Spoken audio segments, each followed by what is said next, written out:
Hi, this is Dwayne with Discount Pools Direct. We get a lot of questions about chemicals, and so I thought I'd do a video to try to help you out understand chemicals and what to use and how much of each to use. So, fortunately, we just sold this pool locally. This is a Diamond Star, and it's an 18 by 33, and the customer's got a beautiful yard and house, and this pool's really going to look great. I think the deck builder's coming next week. Anyway, but as far as chemical use, you got two parts to your chemicals. You need to balance your water, and then you need to sanitize your water.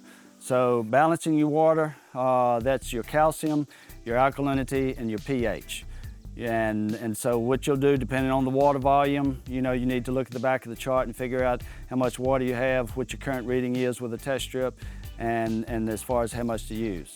And then once you balance your water, you really don't need to change that. It pretty much stays the same all summer long. Unless you get a lot of storms where you have to drain water off your pool, it should be good all year.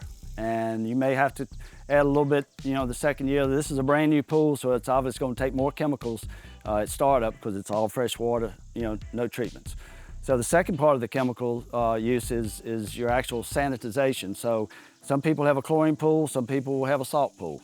So the sanitization is your shock, your chlorine tabs, and if you're on the salt system, you'll be adding salt to your pool. So like I said, the shock, again, it depends on how many gallons of water you got in your pool. The chlorine tabs, it will affect how many you add, whether it's once or twice a week. And then, like I said, with the salt, again, those levels pretty much, once you get your salt level right, it pretty much stays the same, year round. It'll be a lot. This pool, I think, takes about 600 pounds at startup. She is going with the salt pool. But then after that, she may only have to add another 10 pounds if we get a lot of rain. And the only other thing I suggest is an algicide. It's a preventative algicide. It's called Algae 60. And I use it in my pool, and it's supposed to help prevent getting algae. Again, you look at the chart on the bottle, it'll tell you how many ounces to add, once a week. And normally, I never have a problem with algae in my pool. If you're unfortunate to do have algae, there are other treatments available. It just depends on what type of algae you have. So let's get started and add some chemicals to this pool. All right, so I have a bottle of 6-way test strips here. That's what you want to pick up. We'll be testing the hardness, the chlorine levels, the pH, the alkalinity, and the stabilizer, or what they call the cyanuric acid. So you just take your test strip, you just dip it straight down in the water, bring it up, let it drip off just a little, and then you come over to your chart. So the first thing we're looking at is hardness. I know it's low. It looks like it's probably reading about 100 parts per million. It needs to be 375, so that's got to come up 275 parts per million. Your chlorine levels are both 0. I know that because we haven't added any chlorine to the pool. The pH looks like it's probably about 7.0. 7.2 is where we want to be, so we'll need to raise that a little. Your alkalinity is reading about, it's 0.2, so we need to raise that up 100 parts per million. And then the stabilizer is also reading 0, and that needs to be about 50 parts per million. So, all right, now we'll go over to each chemical and I'll explain what they do, and I'll show you how to add it to the pool. Okay, now we're going to talk about how to add the chemical to your pool. So most of the chemicals that you're going to buy are a granular product, and so you can either use a cup and pour it into the cup and just broadcast it into the pool like that, or another method is actually getting a bucket and filling it about half full with water, and then adding the product to the water, stir it up, and so it's already mixed in, and then you add that water to your pool water. This is usually a little bit less harsh on your liner, and it takes a little bit more time, but if you do just broadcast it with the cup, then you need to take your telepole and your brush and go back and brush over the liner to make sure you've got it stirred in real well. So another question we get asked is, how often do I need to add my chemicals? So, what I found personally is on the weekend, usually Sunday evening, whether we've used the pool on Sunday or we've been away, but Sunday evening is my chemical day. It's always best to add your chemicals later in the evening, when it's not full sunlight. And so if you make, Sunday your chemical day, it takes literally 5 minutes. to add everything that you need to add, and then you're good for the rest of the week. So, again, just, you don't want to miss that one day, because, if you miss the chemicals that 1 week, then all of a sudden you're going to start having problems. And then especially in this time of the summer when, you've got excessive temperatures and probably more people using the pool, algae, it doesn't take long for algae to start growing. So, just once a week, but do it religiously and you should be fine. All right, so the first thing we're starting with is our calcium hardness. So the correct reading should be 375, and I was reading 100 on a test strip. So that means I have to raise it 275 parts per million. So if you look at the chart, it says if you have 10,000 gallons, if you want to raise it 50 parts per million, you need to add 5 pounds. So I actually have 1.5 times that, because I've got 16,000. So I need to raise it at least 5 of these, so 50 times 5 is 250. So that means 5 times 5 is 25. And then you take another half of that, which is about another 10. So you're looking at about 35 pounds of calcium hardness to get this to the correct level. And one little tip, you always want to stay on the low side. Don't add quite the correct amount if you do the calculations, because you can always go back and add more later. And but if you put too much in it, there's no real way of getting it back out unless you add more water to the pool and drain some off. And again, calcium helps against corrosion. Any metal or plastic parts, it'll help extend the life.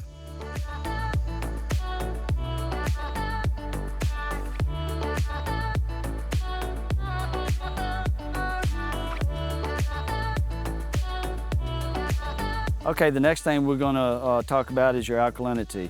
So you can see, what alkalinity does. It helps reduce red eye irritation and burning, helps keep your water sparkling clear. So on this particular pool with the reading, we were reading 0.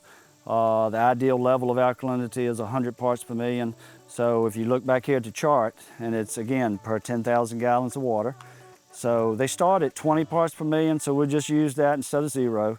And if you come over here, it says it takes 12 pounds, and which is what this bag is. So we're going to need to add 5 of these bags total. And again, it's added just the same way. We'll pour it in the bucket and we'll broadcast it.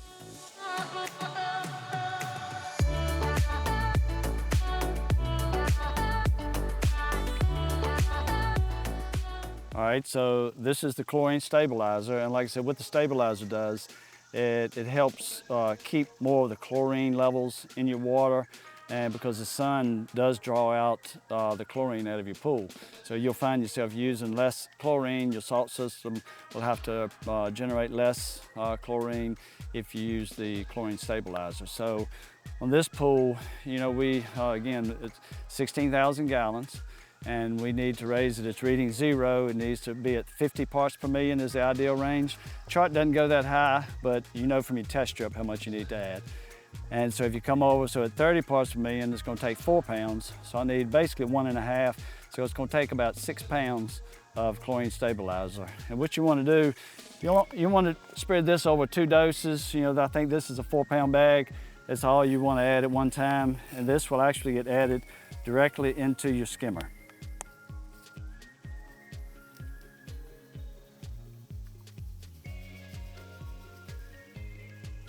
So you want to give that a few minutes, let it dissolve somewhat, pull through the pump and filter, and then come back and add. So, it may take you 30 minutes to add this whole bag. Okay, so we've added all the chemicals for the balancing our water. Now we move on to the sanitizing, and actually the last chemical we added, the chlorine stabilizer, is part of the sanitization process because it helps keep the chlorine levels in your water, like I said. So this is the pool shock. I don't have any breakdown on the back, but just as a general rule, 1 pound of shock per 10,000 gallons. Again, this pool's 16,000 gallons, so I'm gonna go ahead and add 2 bags.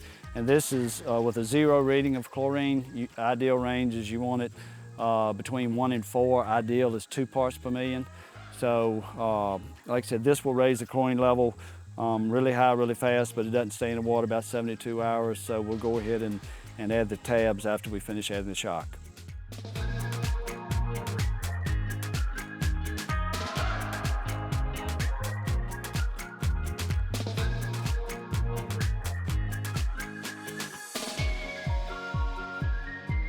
All right, so the last part of sanitizing your pool, this is the chlorine tablet. It's a 3-inch tablet.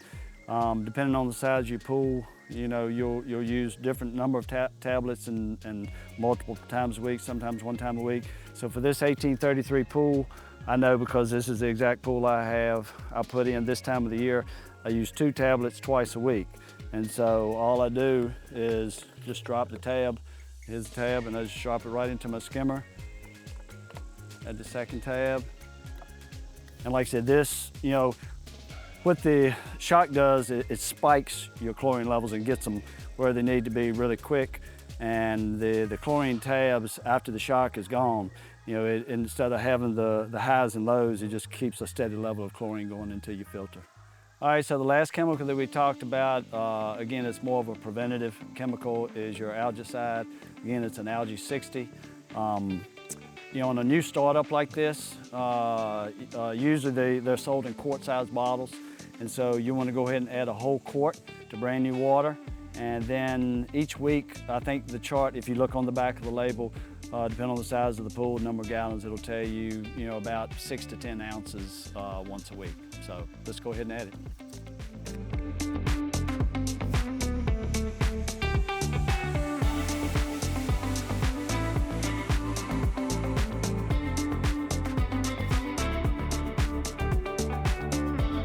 All right, so that's a short video on chemical use. You know, it's pretty basic. You know, you don't need to overcomplicate things. You know, there are a lot of other products, you know, that you can add if needed. You know, if you're on well water, you may run into situations where you have copper in your water, so you might need to use a stain and scale.